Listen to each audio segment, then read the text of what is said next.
Olá, boa noite, amada igreja. É uma alegria estar aqui com você mais uma vez para juntos adorarmos o nosso bondoso Deus. Que alegria temos agora a oportunidade de reunirmos com a nossa família, compartilhar com nossos amigos e pregar a mensagem de Jesus a todos que estão à nossa volta. E antes, quero te fazer um pequeno lembrete muito importante. Não esquece de seguir nossas redes sociais, Adventistas Nordeste MA. Lá no Facebook, Instagram, YouTube e, claro, assine lá nossa notificação e compartilhe sempre o nosso link para que outras pessoas também tenham o privilégio de, assim como você, assistir essas mensagens maravilhosas. E todo culto não pode começar sem oração. Eu quero convidar você, onde quer que você esteja, para fechar os seus olhos, baixar sua cabeça e juntos falarmos com o nosso Deus. Oremos. Querido bom Pai, muito obrigado por estar conosco, Senhor. Obrigado por atender a nossas orações. Obrigado porque o Senhor está com cada filho teu espalhado em todo o território da Missão Nordeste Maranhense e em muitos outros lugares. Peço uma bênção especial para cada amigo que nos assiste nesse momento, para cada família, e que teu Santo Espírito permaneça conosco e que através da mensagem, dos louvores que iremos ouvir essa noite, tu fales ao nosso coração. Dá-nos a tua paz, por Jesus. Amém. É muito bom cantarmos louvores, é muito bom estarmos reunidos e melhor ainda é estarmos neste momento conectados com Deus para louvarmos o seu nome. Esse hino tem uma letra maravilhosa e nós iremos louvar a Deus neste momento. Cante conosco, 127 do Inário, Quando Deus Fizer Chamada.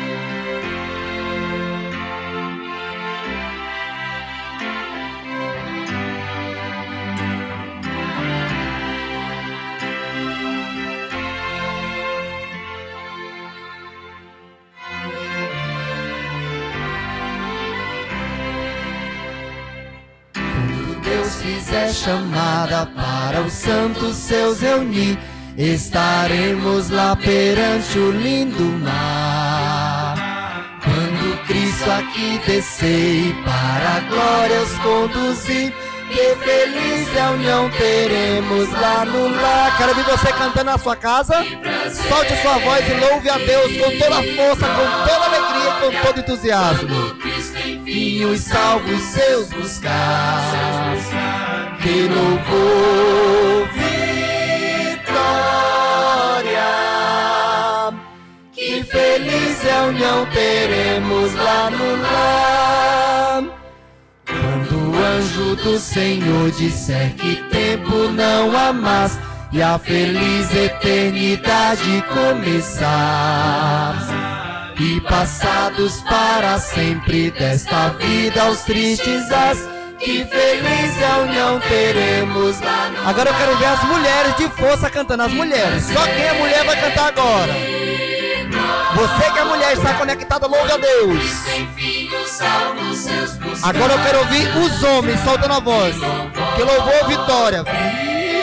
Vitória. Que feliz a união teremos lá no lar. Agora todos, vamos cantar todos. Quando as harpas ressoarem pela abóbada sem fim, anunciando então o ano jubilar. Quando o hino da vitória nós cantarmos em festim, que feliz a união teremos lá no lar. Que prazer, que glória, quando Cristo enfim os salvos seus buscar. Solte a voz. Que louvor, vitória. Agora cante. Que feliz reunião teremos lá no lar. Amém? É uma alegria podermos estar juntos mais uma vez para estudarmos a palavra do Senhor. Deus seja louvado pela sua presença, pela sua participação. E nós iremos estudar agora um assunto muitíssimo interessante. E eu já quero antecipadamente dizer que eu não estou aqui para responder todas as dúvidas, porque esse é um assunto às vezes polêmico, ao mesmo tempo que é excitante. É um assunto muito bonito. Os 144 mil. Eu quero hoje convidar vocês a abrirem a palavra de Deus no capítulo 7 do Apocalipse. Por favor, abra sua Bíblia aí. E vamos ficar ligados, porque, com certeza, a palavra de Deus sempre nos alimenta quando nos dirigimos a ela com sinceridade. Nessa manhã eu quero responder 4 inquietações sobre os 144 mil. A primeira, quem são? Segundo, se são literais ou se são simbólicos. Terceira questão, a conexão entre 144 mil e a grande multidão é a mesma coisa ou são diferentes? Quarta questão que eu quero avaliar na mensagem de hoje é o caráter dos 144 mil. Então vamos abrir a Bíblia e vamos ler. Apocalipse, capítulo 7, diz assim: Depois disto, vi 4 anjos em pé nos 4 cantos da terra, conservando seguros os 4 ventos da terra, para que ninguém soprasse sobre a terra, nem sobre o mar, nem sobre árvore alguma. Vi outro anjo que subia do nascente do sol, tendo o selo do Deus vivo, e clamou em grande voz aos 4 anjos, aquele aos quais fora dado fazer dano à terra e ao mar, dizendo: Não danifiqueis nem a terra, nem o mar, nem as árvores, até selarmos na fronte os servos do nosso Deus. Então ouvi o número dos que foram selados, que era 144 mil, de todas as tribos dos filhos de Israel. De Judá, 12 mil, de Ruben, 12 mil, e assim sucessivamente. 2 momentos na palavra de Deus aparecem os 144 mil. Apocalipse capítulo 7 e Apocalipse capítulo 14. E quando nós lemos o capítulo 14, nós percebemos a seguinte descrição: Olhei, e eis o Cordeiro em pé sobre o monte Sião, e com ele 144 mil, tendo na fronte escrito o seu nome e o nome de seu pai. Ouvi uma voz do céu como voz de muitas águas, como voz de grande trovão, também como voz que era como de arpistas, quando tangem a sua harpa, entoavam um novo cântico diante do trono, diante dos 4 seres viventes e dos anciãos. E ninguém pôde aprender o cântico, senão os 144 mil que foram comprados da terra. São estes os que não se macularam com mulheres, porque são castos. São eles os seguidores do Cordeiro por onde quer que vá. São os que foram redimidos dentre os homens, primícias para Deus e para o Cordeiro, e não se achou mentira na sua boca, não tem mácula. Uma das grandes inquietações quando nós estudamos os 144 mil é a questão de quem são eles. Quem são eles? Eu gostaria de apresentar primeiro o contexto no qual os 144 mil aparecem, tanto no capítulo 7 quanto no capítulo 14. Aqui no capítulo 14, aparentemente os 144 mil já estão no céu, diante de Deus, diante do trono, diante do mar de vidro. Mas nós percebemos na descrição que imediatamente após falar sobre os 144 mil, vem a proclamação das 3 mensagens angélicas. E aí nós voltamos então para o capítulo 14, no versículo 14, quando fala sobre a nuvem branca na qual vem Jesus. Mas espera aí. Se os 144 mil, no começo do capítulo 14, eles já estão no céu, como é que a volta de Jesus vai ser descrita somente lá adiante? Existe uma técnica aqui no Apocalipse, uma técnica literária, que é muito escrita, que é muito repetida, e ela é fruto do pensamento hebraico. Primeiro, no pensamento hebraico, eles mostram o efeito, e depois é mostrada a causa. Como é que a gente entende isso melhor? Eu vou dar uma explicação rápida sobre isso no livro de Daniel. Por exemplo, No capítulo 7 de Daniel, nós olhamos o Filho do Homem vindo nas nuvens e ele recebe do ancião de dias o trono, poder e autoridade. No capítulo 8, o sumo sacerdote, que nós sabemos que é Jesus, ele está sendo praticamente, o seu santuário celestial está sendo afetado, mas ele é apresentado como príncipe sacerdotal. No capítulo 9, aparece o Messias sendo sacrificado. E aí nós perguntamos o seguinte: essa ordem de Daniel, ela está correta teologicamente? Cronologicamente? Não. Cronologicamente não. É que aí está a essência do pensamento hebraico, mostrando do efeito para a causa. Por que Jesus é rei? Primeiro, porque ele é sumo sacerdote, respondido no capítulo 8. Como Jesus pode ser sumo sacerdote? Primeiro, porque ele ofereceu sua oferta, capítulo 9. Você compreende? É uma ordem que praticamente apresenta o efeito e depois vai apresentar a causa. Os 144 mil estão lá no céu, glorificados, exaltados. Eu digo na nova terra, no capítulo 14, dos versículos de 1 a 5. Mas aí se faz uma pergunta, isso aqui é o efeito. Qual é a causa? Por que eles estão lá? Primeiro, porque eles passaram pelo processo da pregação da tríplice mensagem angélica. E você sabe quando começou a tríplice mensagem angélica. E aí no versículo 14 vem a vinda do Senhor Jesus. Em outras palavras, não tem vinda do Senhor Jesus se a tríplice mensagem não for pregada. E aí isso nos leva a uma consideração agora melhor para entendermos o contexto dos 144 mil. Voltemos para o capítulo 7 do Apocalipse. Para nós entendermos o contexto dos 144 mil no capítulo 7 de Apocalipse, nós precisamos compreender o capítulo 6. O que é o capítulo 6 do Apocalipse? Nós temos a descrição dos 7 selos. De acordo com alguns teólogos, os 7 selos começam por ocasião do primeiro advento de Jesus, de acordo com Apocalipse 3:20. E nós percebemos que esses selos se desdobram ao longo da história e eles vão até o segundo advento de Jesus, como nós percebemos aqui no 6º selo. Agora, uma coisa interessante. Aqui no 6º selo é o momento quando o Senhor Jesus começa a aparecer. Os passos de um Deus que se aproximam começam a ser ouvidos. O sol escurece, as estrelas caem, os terremotos acontecem, os grandes cataclismas naturais estão acontecendo sobre a terra e, de repente, o profeta vai dizendo que os reis da terra, os grandes, os comandantes, os ricos, os poderosos e todo escravo e todo livre se escondem ou se esconderam nas cavernas e nos penhascos dos montes e eles dizem aos montes e aos rochedos: cai sobre nós e escondei-nos da face daquele que se assenta no trono e da ira do Cordeiro. Porque chegou o grande dia da ira deles. E quem é que pode suster-se? Essa é uma pergunta dos ímpios.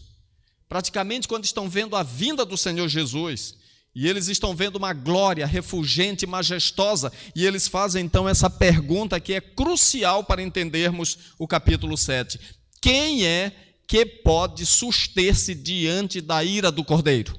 Quem é que pode suster-se? Agora então vem a resposta no capítulo 7.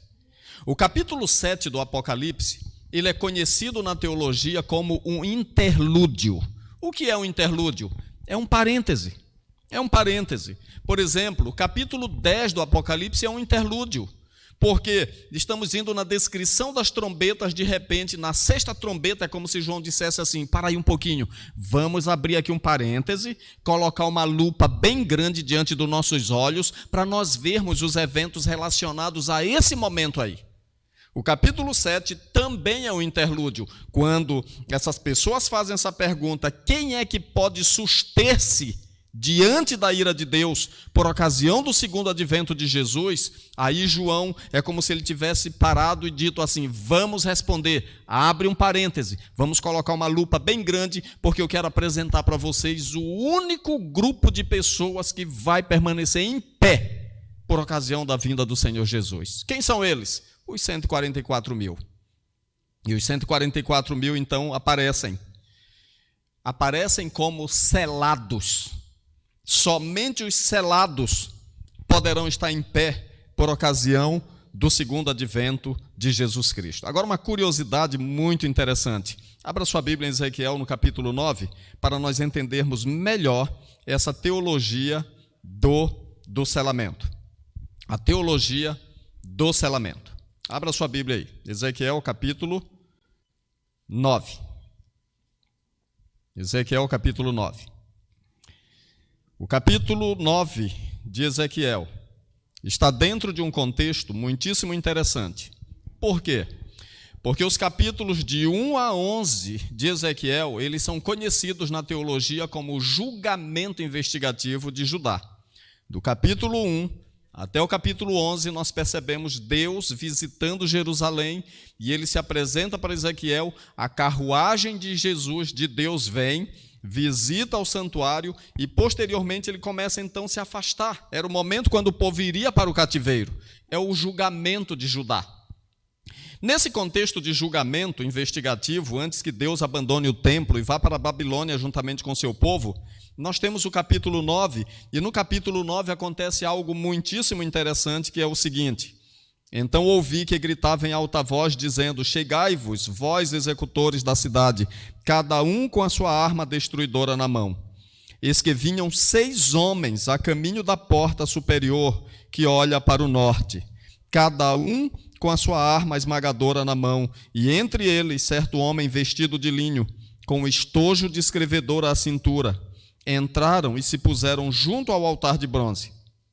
A glória de Deus de Israel se levantou do querubim, o qual estava indo até a entrada da casa, e o Senhor clamou ao homem vestido de linho, que tinha o estojo de escrevedor à cintura, e lhe disse: passa pelo meio da cidade, pelo meio de Jerusalém, e marca com um sinal a testa dos homens que suspiram e gemem por causa de todas as abominações que se cometem no meio dela. Aos outros disse, ouvindo eu: passai pela cidade após eles, e sem que os vossos olhos poupem, e sem que vos compadeçais, matai a velhos, a moços, e a virgens, a crianças e a mulheres, até exterminá-los. Mas a todo homem que tiver o sinal, não vos chegueis, começai pelo meu santuário.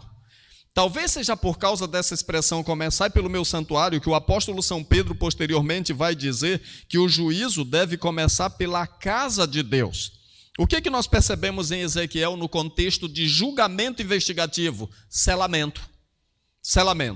E, curiosamente, o selo que deveria ser colocado na testa dos que suspiram e gemem por causa do pecado era a última letra do alfabeto hebraico, a letra Tau, que alguns teólogos dizem que ela é muito parecida com o formato de cruz.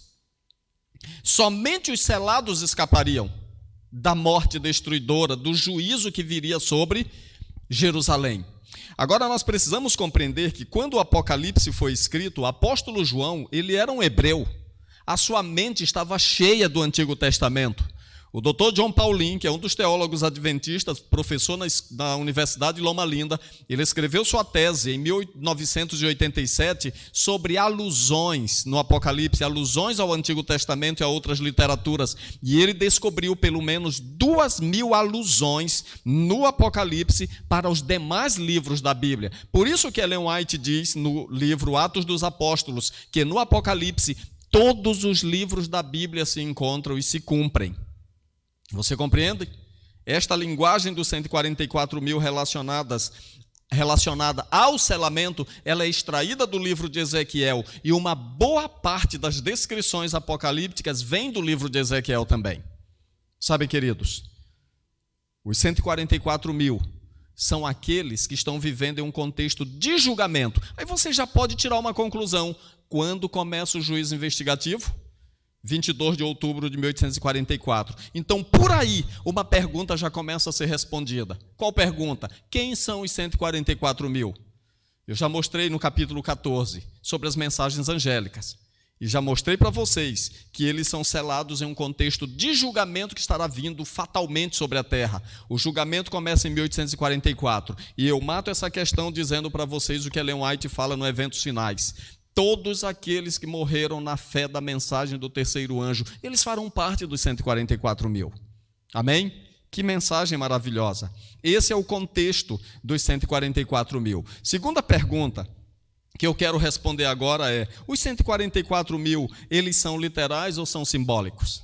Sabem, queridos, quando nós lemos o Apocalipse, tem tanta gente que se prende em questões de menos interesse e ficam preocupados especialmente com este item do literalismo, do simbolismo. Por quê?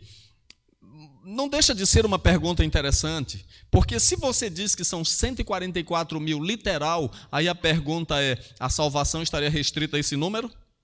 Se é literal, esse é um grupo pequeno e tão especial assim, a ponto de serem somente 144 mil? Mas nós temos algumas questões para nós avaliarmos aqui em relação à literalidade ou ao simbolismo do assunto. Eu, pessoalmente, acredito que seja um número, uma descrição simbólica de um grupo especial. Por quê? Vamos avaliar. Se for literal, por que a descrição dos 144 mil aqui dos selados não começa com a tribo de Ruben, que era o primogênito de Israel? Você percebe que quando você lê sua Bíblia, nas genealogias de Jacó, em todas elas, começa a genealogia com a descrição de Ruben como primogênito. Mas aqui não aparece. Aqui não aparece. Aqui também não aparece Efraim, não aparece Dan. E então isso já me mostra que tem alguma coisa estranha nessa descrição dos 144 mil. Segundo aspecto que eu preciso avaliar em relação à literalidade: se é literal, esses 144 mil eles têm que ser apenas de Israel, a terra de Israel. Eles têm que ser israelitas étnicos.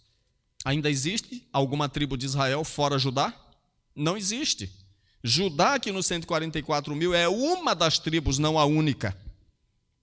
As outras tribos não existem mais, o que torna difícil compreendermos a literalidade desse assunto. Um outro aspecto que precisamos avaliar quando nós avaliamos se é literal é que no capítulo 14 diz que os 144 mil eles seguem o Cordeiro. Lembre-se que o Cordeiro também é uma palavra simbólica para descrever Jesus. Se é literal, então deixa de ser um apontamento para Jesus para ser literalmente um animal. Uma outra coisa: se é literal, esses 144 mil são apenas homens, porque a palavra de Deus diz que eles não se contaminaram com mulheres. E se são homens, eles teriam que ser virgens, todos praticamente solteiros, sem ter tido nenhuma experiência sexual, porque a Bíblia diz que eles são castos. Agora a questão é: cada um desses termos, quando nós estudamos toda a Bíblia, eles são descritos literalmente ou para descrever aspectos espirituais? Aspectos simbólicos. Eu confesso que eu tenho grande dificuldade para crer que esta seja uma descrição puramente literal por conta desses detalhes que eu acabei de falar. Compreendem? São explicações simples, mas que necessitam que nós olhemos com carinho para esses detalhes. Por isso eu quero expressar a minha opinião. Você pode até não concordar, mas na minha convicção, através dessas perguntas que eu acabei de fazer, eu acredito que esse é um grupo, uma descrição simbólica de um grupo literal. Um grupo que não precisa necessariamente ter apenas esse número que está sendo falado. Terceira questão que eu quero avaliar nesta mensagem é: os 144 mil e a grande multidão. É a mesma coisa? É o mesmo grupo? São grupos distintos? Aqueles que creem que são grupos distintos, eles dizem assim: os 144 mil eles são um grupo de elite que terá privilégios especiais. A grande multidão são a multidão de salvos dos dias de Adão até o segundo advento de Jesus. É importante nós percebermos nessa questão uma coisa interessante que acontece no Apocalipse. Quando João fala sobre 144 mil, ele diz: ouvi o número, versículo 4. Quando ele fala sobre a grande multidão, ele diz assim: depois destas coisas, vi, e eis a grande multidão que ninguém podia enumerar, de todas as nações, tribos, povos e línguas, em pé diante do trono, diante do Cordeiro, vestidos de vestiduras brancas, com palmas nas mãos. Vejam bem, vi e ouvi. No primeiro momento ele ouve sobre os 144 mil e ele ouve que o número é 144 mil, mas ele não vê 144 mil, ele apenas ouve. Quando há uma descrição sobre a grande multidão, ele vê. Agora, essa expressão vi e ouvi, ela aparece em muitos momentos, e eu quero citar pelo menos 3 aqui no Apocalipse. No capítulo 1, no versículo 10 a 12, lá está escrito assim que João ouviu uma voz de trombeta atrás de si, uma voz como de poderosa multidão. E quando ele se volve, ele olha um semelhante a filho do homem, ele olha no meio dos 7 candeeiros. Há uma diferença entre aquilo que você ouve e aquilo que você vê. No capítulo 5, versículo 5, um dos anciãos diz para João assim: João, não chores. Eis que o leão da tribo de Judá morreu para resgatar, para redimir, para abrir o selo. João ouve um dos anciãos. No versículo 6 ele diz que ele olhou então, quando ele vê, ele olha um cordeiro como tendo sido morto. Essas descrições são interessantes para a gente perceber a diferença entre o que é descrito para a audição e aquilo que é visto em seguida pela visão, pelos olhos. João ouve que é um leão, mas quando ele olha, o leão é um cordeiro. A descrição em caráter é de um leão, mas a aparição, a demonstração é de Jesus como tendo sido morto como cordeiro. E aqui no capítulo 6, quando nós olhamos sobre a multidão e os 144.000, eu compreendo, na minha compreensão, João ouve sobre os 144.000, os selados seriam 144.000, é o que ele ouve. Mas quando ele olha os 144.000, na minha compreensão, são a grande multidão, são os 144.000. Aí você vai me perguntar, mas por que, pastor? E onde é que entram os salvos de todas as épocas? O Apocalipse não está focado nos salvos de todos os momentos, a não ser quando fala da ressurreição geral, de todos. Mas o foco é naqueles que passarão pela grande tribulação. E a minha pergunta é, quando a palavra de Deus fala sobre a grande tribulação, dizendo que essa grande multidão são aqueles que passaram pela grande tribulação, a minha pergunta é, os salvos do passado inteiro passaram por essa grande tribulação, que se não tivesse sido abreviada não teria vencedores? Claro que não. Mas uma coisa também que me faz acreditar que 144.000 e a grande multidão são a mesma coisa, é esta citação de Ellen White no livro O Grande Conflito, na página 548. Deixa eu só olhar a página aqui direito, 648. Deixa eu ler para vocês. A palavra de Deus diz assim, que eles estavam cantando o Cântico de Moisés, uma referência ao capítulo 14, descrevendo os 144.000. E ela diz assim, cantavam um novo cântico diante do trono, cântico que ninguém podia aprender, senão os 144.000. É o hino de Moisés e do Cordeiro, hino de livramento. Ninguém, a não ser os 144.000, pôde aprender aquele canto, pois é o de sua experiência. E nunca ninguém teve experiência semelhante. Estes são os que seguem o Cordeiro para onde quer que vai. Estes, tendo sido trasladados da terra dentre os vivos, são tidos como as primícias para Deus e para o Cordeiro. Apocalipse 14, de 1 a 5 e 15, 3. Estes são os que vieram da grande tribulação.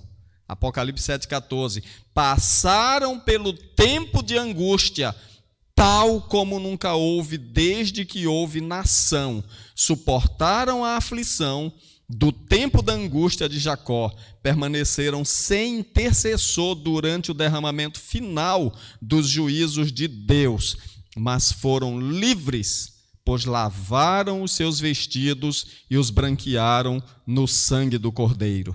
Na sua boca não se achou engano, porque são irrepreensíveis diante de Deus. Por isso estão diante do trono de Deus e o servem de dia e de noite no seu templo, e aquele que está sentado sobre o trono os cobrirá com a sua sombra.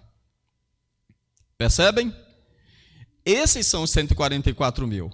E o que há de interessante nessa citação? É que Ellen White pega exatamente as características da grande multidão para descrever os 144.000. Parece que na visão de Ellen White, os que vêm da grande tribulação, ou seja, a grande multidão. Parece-me que por essa citação, ela está dizendo que eles são os mesmos 144 mil, porque nenhum outro salvo de outra geração passou pela angústia de Jacó nos moldes teológicos como nós conhecemos. Compreende? Eu não quero impor meu pensamento sobre vós, mas eu prefiro crer que 144 mil e a grande multidão são a mesma coisa, sendo que, a princípio, João apenas ouve o número, mas depois ele vê os 144 mil, que são uma grande multidão ao redor do trono de Deus. Último ponto que eu quero abordar para nós terminarmos é sobre o caráter dos 144 mil. Apocalipse 14, no versículo 1, a palavra de Deus diz da seguinte forma: Olhei, e eis o Cordeiro em pé sobre o monte Sião, e com ele 144 mil, tendo na fronte escrito o seu nome e o nome de seu pai. Eu quero me deter um pouquinho sobre essa questão do nome. O que significa isso? Essa expressão, ter o nome de Deus gravado na fronte, ele vem lá do Antigo Testamento, lá de Deuteronômio. Em Deuteronômio, o Senhor Jesus já falou para os israelitas, o Senhor Deus se revelando para Moisés, falou assim: estas palavras que hoje te digo estarão no teu coração, e tu as inscreverás como umbral entre teus olhos, como colocará como frontal diante de ti. Essas palavras devem estar na tua cabeça. O nome de Deus na fronte significa estar entranhado com a palavra de Deus, entranhado com o caráter de Deus, com o caráter de Jesus. Agora, por isso que quando vem o selo da besta, também é na testa, porque quando nós não damos lugar para Deus na nossa mente, no nosso cérebro, no nosso caráter, no nosso coração, naturalmente nós estaremos dando espaço para o inimigo. Se não formos selados pelo selo de Deus, naturalmente seremos selados pelo selo do inimigo. Agora, queridos, os 144 mil, eles seguem o Cordeiro por onde quer que vá. Eles estão próximos do Cordeiro. Eles lavaram suas vestiduras com o sangue do Cordeiro. E eles têm o nome de Deus e o nome do Cordeiro escrito na fronte. O que significa isso? Deus está reproduzido na vida dessas pessoas. Ou seja, o caráter de Cristo está reproduzido na vida dos 144 mil. Ellen White tem uma citação muito interessante, que se repete em vários livros. E ela diz, pelo menos está no Serviço Cristão, no Evento Sinais também, quando ela diz assim: quando o caráter de Cristo for perfeitamente reproduzido na vida dos seus filhos, ele virá para reclamá-los como seus. Agora, quando nós olhamos para o caráter dos 144 mil, é interessante algumas coisas que o próprio texto nos apresenta. A primeira delas, no capítulo 7, quando nós temos a descrição das tribos, primeira coisa estranha, é a tribo de Judá que aparece em primeiro lugar. A tribo de Judá. E logo no final aparece a tribo de Benjamim. Guarde essa informação. Segunda curiosidade, nem a tribo de Efraim e nem a tribo de Dan aparecem. Por que não aparecem, se eram os filhos de Israel? E se fosse literal, por que eles não estão aqui se eles eram tribos também? Deixa eu dizer uma coisa para vocês. Efraim era a representação do reino do norte de Israel. Efraim foi a primeira tribo a apostatar, a adotar a adoração de imagem de escultura, prostituição cultural, a esquecer o santuário do Senhor, elegeram um rei próprio. E a palavra de Deus diz no livro de Oséias que Efraim era como um pão que não queimou direito, que não assou direito. Efraim era indeciso, indefinido espiritualmente. Por isso, por causa da sua idolatria, eu acredito que eles deixam de fazer parte dos 144 mil, porque eles não têm atributos espirituais para isso. E Dan? Dan também estava lá no norte de Israel. Foi a primeira tribo onde entrou a idolatria. Foi a primeira tribo a apostatar. Dan significa juiz. No capítulo 49 de Gênesis, quando Jacó está abençoando os seus filhos, ali pertinho do final do livro de Gênesis, ele diz que Dan é como uma serpente que fica no caminho para picar o talão dos cavalos e ver a queda do seu cavaleiro. Você percebe? Nós percebemos esse tipo de caráter de pessoas dentro da igreja e eu pergunto, é um tipo de caráter agradável? Claro que não. Dan é um idólatra, ou melhor, é um idólatra. e um falso, aquele que se preocupa com a vida alheia, aquele que se deleita na queda dos outros. Efraim é um apóstata, idólatra, que deixa de lado o Senhor, cria santuários falsos e outros deuses para devotar a sua adoração. Esses também não podem estar no reino dos céus. Agora, curiosamente, Judá aparece como o primeiro aí. Ele assume a primogenitura espiritual. Rúben adulterou com uma das esposas do seu pai. Simeão, que era o segundo, juntamente com Levi, estavam envolvidos no morticínio dos habitantes lá daquela cidade de Siquém. Judá era o quarto filho. Aparentemente, por isso, na visão de alguns teólogos, esses outros perderam essa proeminência da primogenitura espiritual e Judá assumiu. Mas é só por isso? Não, não. Não é só por isso, não. Judá assume a proeminência porque ele é um tipo de Jesus. Vocês querem ver? Abra sua Bíblia no capítulo 44 de Gênesis. Vamos dar uma rápida olhadinha lá. Gênesis 44. Quando nós olhamos Gênesis 44, é o momento quando Jacó manda seus filhos de novo para o Egito. E ele manda o seu filho, Benjamim, sob os cuidados deles, porque José, que era o vizir do Egito, exigiu que viesse esse irmão mais novo. E Jacó não queria deixar. Obviamente porque já havia perdido José e ele imaginava que poderia acontecer uma tragédia com Benjamim também. Aí Judá, no versículo 34, ele diz assim, versículo 14, ele diz para José o seguinte, prostraram-se diante de José. Aí, no versículo 18, Judá se aproximou dele e disse, Judá, toma a dianteira. Chegou Judá com seus irmãos. Você percebe como Judá está assumindo a dianteira aqui? Capítulo 44, verso 14, no versículo 18, e agora quando chega no versículo 32, quando José quer prender Benjamim, aí Judá se apresenta e diz assim, teu servo se deu por fiador deste moço, para com meu pai, dizendo, se eu não o tornar a trazer-te, serei culpado para com meu pai todos os dias. Verso 33, agora, pois, fique teu servo em lugar do moço, por servo do meu senhor, e o moço que suba com seus irmãos. Porque como subirei eu a meu pai, se o moço não for comigo? Para que não veja eu o mal que a meu pai sobrevirá. Você percebe o caráter expiatório das palavras de Judá? Ele se torna o substituto do seu irmão mais novo. Ele oferece a sua vida no lugar do irmão mais novo. Ele é o intercessor diante de José pelo irmão mais novo. Ele se coloca como o salvador do irmão mais novo. E eu pergunto, não são exatamente essas características que nós vemos em Jesus Cristo? Nosso mediador, que tomou o nosso lugar, que não se apresentou diante do Pai sem ter primeiro nos levado em suas mãos. Judá é um tipo de Jesus. É um tipo de Jesus. Em outras palavras, Judá assume na sua vida o caráter de Jesus, as características do Senhor Jesus. Por isso ele é o primogênito. Agora, a última consideração, a última tribo que aparece dos 144 mil é Benjamim. Quem era Benjamim? Benjamim era o filho mais novo. Onde ele nasceu? Em Belém da Judéia, em Efrata, está escrito lá em Gênesis. Como era o nome primeiro dele? Benoni, filho da minha dor. Quando a sua mãe faleceu, o seu pai pegou esse filho da dor e colocou outro nome dele, Benjamim, que significa filho da minha destra. Filho da minha destra. Agora eu pergunto, não são essas as características de Jesus também? A palavra de Deus diz que Jesus era um homem de dores, experimentado no trabalho.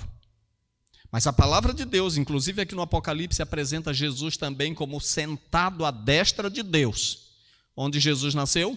Em Belém da Judéia. Jesus nasceu em Efrata também, em Belém, à semelhança de Benjamim. Assim como Benjamim, que era um homem de dores, o filho da minha dor, se tornou o filho da minha destra, Jesus Cristo também tem essas características assumidas no caráter de Benjamim. Por isso, os 144 mil, quando tem na fronte escrito o nome de Jesus, é porque no caráter dos 144 mil precisa ser vistas as características do Senhor e Salvador Jesus Cristo. Amém? Queridos, não precisamos tanto nos preocupar em fazer parte ou não dos 144 mil. A nossa maior preocupação é que o caráter de Cristo seja reproduzido fielmente na minha e na sua vida. Que Deus te abençoe. E eu faço um apelo. Quer você estar entre os salvos? Se sim, levante sua mão e diga amém. Deus seja louvado. Mas acima de tudo, está sendo o caráter de Cristo reproduzido na sua vida? Esse deve ser o nosso maior anseio. Parecer com Jesus. Se nós parecermos com Jesus, se nós intercedermos pelas pessoas, se nós amarmos as pessoas como Judá amou o seu irmão, se nós nos colocarmos como intercessores, como mediadores, não assumindo o lugar de Jesus, mas de certa forma reproduzindo o seu caráter aqui na terra, na vida de outros, mesmo que passemos por uma vida de dor como Benjamim, em breve nós seremos filhos da destra de Deus. Na verdade, a Bíblia já diz que em Cristo já estamos assentados nas regiões celestes. Será maravilhoso participar dos 144 mil, mas que Deus nos ajude para que, mesmo que precisemos passar pela maior de todas as tribulações, que passemos com o selo de Deus escrito em nossa fronte. Feche seus olhos, coloque sua vida na mão do Senhor e vamos orar ao nosso Deus. Obrigado, Pai, pela Tua palavra, pelos ensinos, pela verdade, pelo Teu amor e pelas Tuas bênçãos. Coloca em Tuas mãos cada pessoa que ouviu esta mensagem, para que seja tocada por Ti, não apenas pela curiosidade de satisfazer seus conhecimentos, mas acima de tudo que possamos ser tocados pela necessidade de ter o caráter de Cristo em nossa vida. Perdoe nossas faltas, que são tantas. Lava a nossa vida, Senhor, com o sangue de Jesus. Escreva Teu nome em nosso cérebro, que possamos respirar e transpirar, Senhor, a Tua presença em nosso viver. Fortaleça-nos na fé. Nos colocamos em Tuas mãos, agradecidos em nome de Jesus, e todos dizem amém e amém. Que Deus te abençoe. Que maravilha, que sermão poderoso, e que você também construa um altar na sua casa, com a sua família e principalmente no seu coração. Que Deus te abençoe, te cubra de muitas bênçãos, e não esqueça que também você pode também compartilhar essa mesma mensagem para todos os seus amigos, não é verdade? Então, fique sempre conectado, Adventistas Nordeste MA, sintonize e com certeza você vai continuar recebendo mensagens de esperança.